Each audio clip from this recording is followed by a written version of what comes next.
Hello, नमस्कार दोस्तों। स्वागत है आपका फ्री ऑनलाइन एकेडमी पे।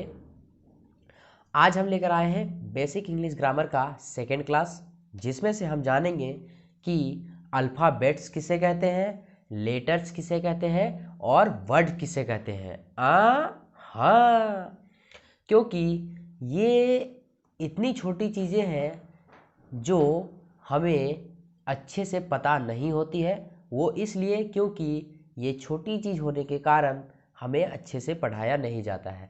लेकिन आपको आज ये डाउट क्लियर होने वाला है कि अल्फ़ाबेट्स किसे कहते हैं, लेटर्स किसे कहते हैं, वर्ड किसे कहते हैं। हमें पता है, ये बहुत सारे बच्चों को पता होगा।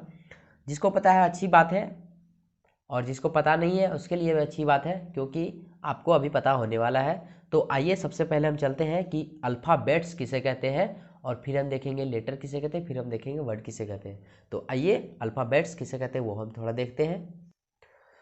तो ये चूंकि छोटा चीज़ है, एग्जाम में तो आते नहीं है, लेकिन हमें जानना जरूरी है, इसलिए हम इसको शॉर्ट में करते हुए निकलेंगे। अल्फ़ाबेट्स मतलब वर्णों का माला, वर्णमाला। कहने का तात्पर्य ये है कि अगर हम देखेंगे तो पूरे ग्रुप में ये जो यहाँ पे आपको दिख रहा है, ये ABCD लिखा हुआ है। और ABCD यानी कि वर्णों की माला है। ये कितने वर्णमालाएं होती है टोटल? तो हमारे टोटल्स होते हैं 26, है ना। कितने वर्ण होती हैं, कितने लेटर्स होती हैं? टोटल होते हैं 26।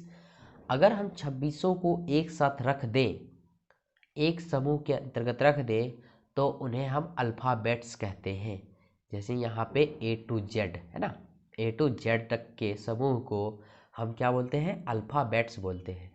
अगर ये चीज़ें A, B या C अलग अलग होती, या फिर दो वर्ड्स होते A और B, तो हम इसे अल्फ़ाबेट्स नहीं बोल सकते थे, है ना।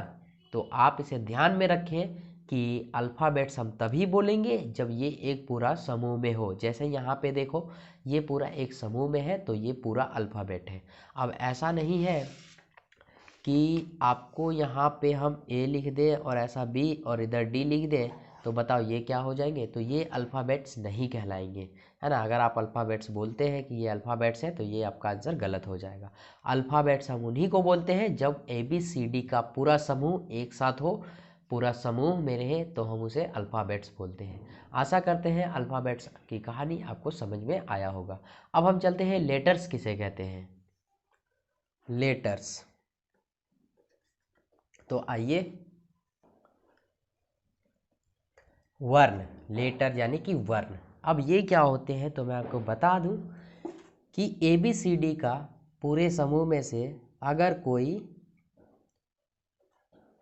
एक लेटर अलग अवस्था में हो, तो उसे लेटर्स बोलते हैं। जैसे A, B, E, F या फिर Z। ऐसा कंडीशन जहाँ पे ये समूह में ना रह करके अकेला हो, उसे हम लोग लेटर्स बोलते हैं। आशा करते हैं ये बात आपको समझ में आया होगा।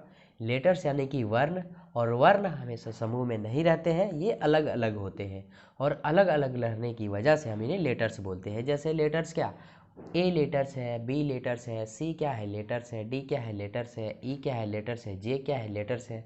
T क्या है? लेटर्स है। लेकिन इन्हीं सभी को हम एक समूह में सुव्यवस्थित ढंग से सजा दें, तो ये हो जाएगा अल्फ़ाबेट्स।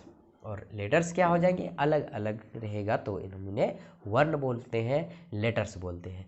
तो अब आइए हम चलते हैं वर्ड, कि हम वर्ड्स किसे बोलते हैं और इसे हम लोग कैसे समझ सकते हैं। वर्ड, है ना। तो अब हम देखते हैं वर्ड। तो देखिए, वर्ड हम किसे कहते हैं? तो वर्णों की माला को अगर हम सुव्यवस्थित ढंग से सजा दें, तो हम उन्हें वर्ड्स बोल सकते हैं। जैसे यहाँ पे आप देखिए, हर अल्फ़ाबेट्स, यहाँ सभी अल्फ़ाबेट्स है।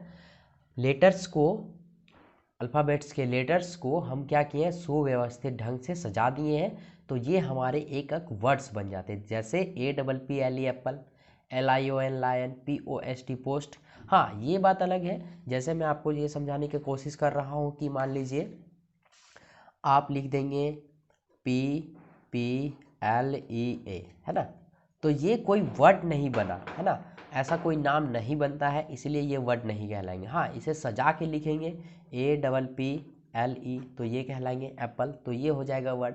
अभी जैसे कि मान लीजिए हम लिख देंगे एल और एक्स, तो ये कोई वर्ड नहीं हुआ है ना, क्योंकि इससे कोई नाम निकल के नहीं आ रहे हैं, इसका कोई अर्थ नहीं है, इसीलिए हम इन्हें वर्ड नहीं बोल सकते हैं।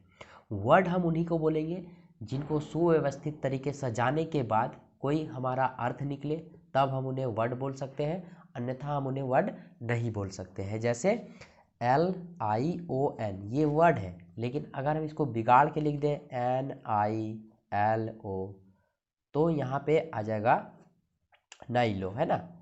तो ये एक वर्ड बन जाता है, लेकिन थोड़ा और बिगाड़ के हम इसको लिखें तो देखिए, जैसे LNOI, तो LNOI ये कोई वर्ड नहीं निकलता है, इसका कोई अर्थ नहीं निकलता है, इसीलिए हम इसको वर्ड नहीं बोल सकते हैं। तो आशा करते हैं वर्ड किसे कहते हैं आपको समझ में आया होगा।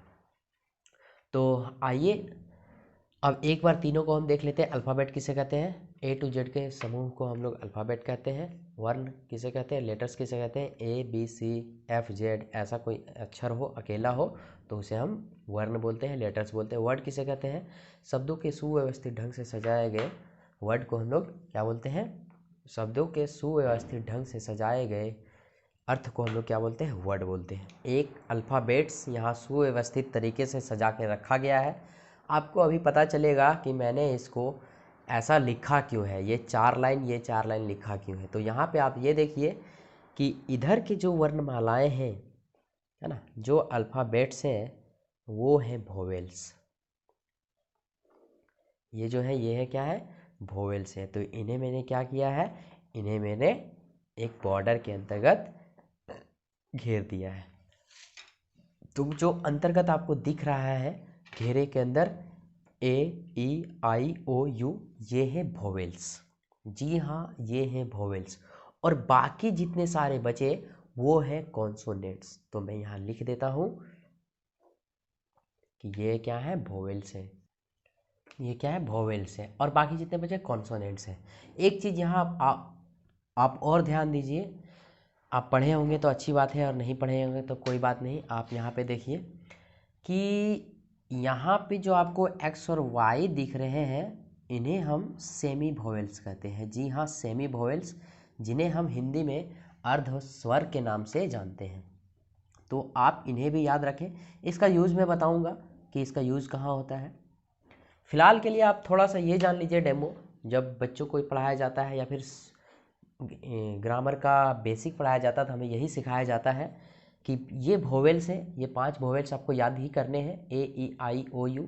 जब आपसे कोई पूछे कि बेटा वोवेल्स क्या हैं या फिर वोवेल्स कितने हैं, तो आपको आंसर देना है 5 वोवेल्स होते हैं। पूरे अंग्रेजी वर्णमाला में, यानी कि A से लेकर Z तक जो 26 लेटर्स होते हैं, उनमें से 5 वोवेल्स होते हैं, और जो बाकी बच जाते हैं 19 बच जाते हैं, 21 बच जाते हैं, उन्हें हम लोग कॉन्सोनेंट्स बोलते हैं, जिन्हें हम लोग हिंदी में व्यंजन ध्वनि बोल सकते हैं, और वोवेल को हम लोग स्वर ध्वनि बोल सकते हैं।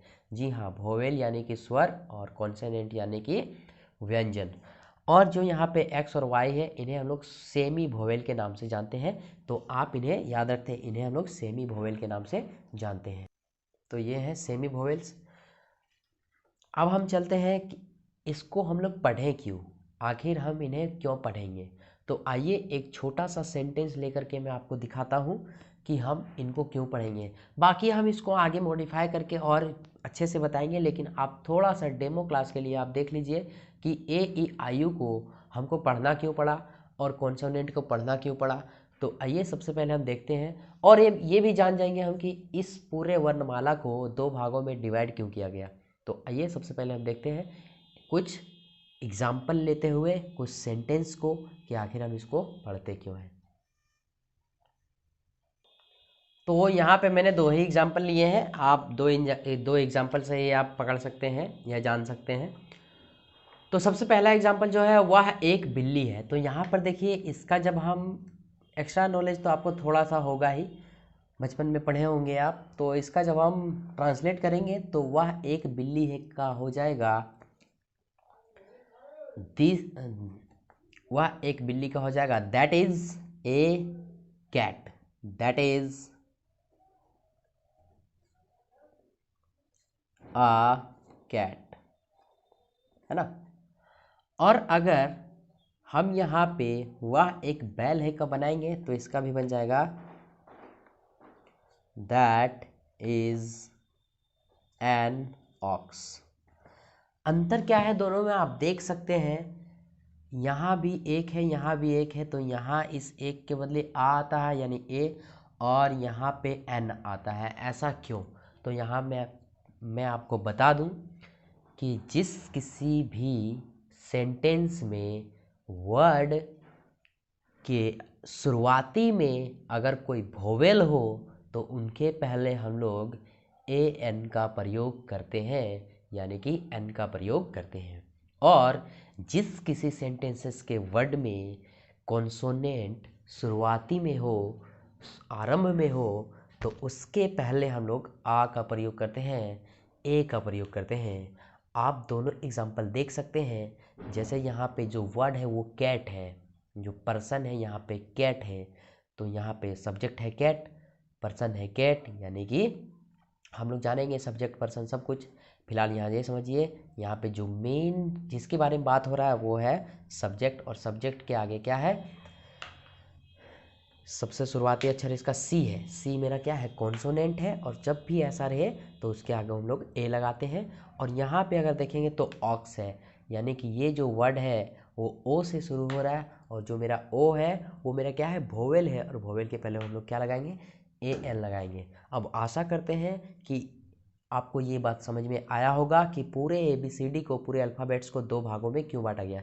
ये एक छोटा सा डेमो क्लास है, हालांकि पूरा ग्रामर इस पे ख़त्म नहीं होता है।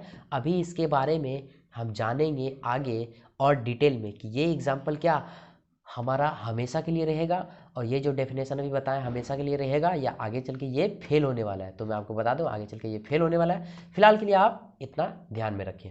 तो मिलते हैं अगले वीडियो में, बाय बाय।